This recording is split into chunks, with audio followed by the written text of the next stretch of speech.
Di pasar murah ini dijual sejumlah bahan pokok untuk kebutuhan sehari-hari. Harga yang dijual jauh lebih murah dari harga di pasaran. Bahan pokok yang dijual mulai dari beras 5 kg, gula pasir, minyak goreng, telur, cabai, bawang merah, dan bawang putih. Diharapkan pasar murah ini dapat membantu masyarakat untuk mendapatkan bahan pokok yang terjangkau di saat harga sejumlah bahan pokok mengalami kenaikan selama bulan Ramadan. Sendiri harga pasar dengan ini murah mana ini?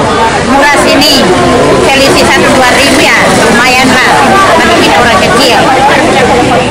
Ya, saya bersyukur karena hari raya dekat, barang murah ya, saya ada lebih sedikit saya bisa belanja. Telur, cabai, bawang merah, bawang putih, beras, minyak, beberapa lainnya. Yang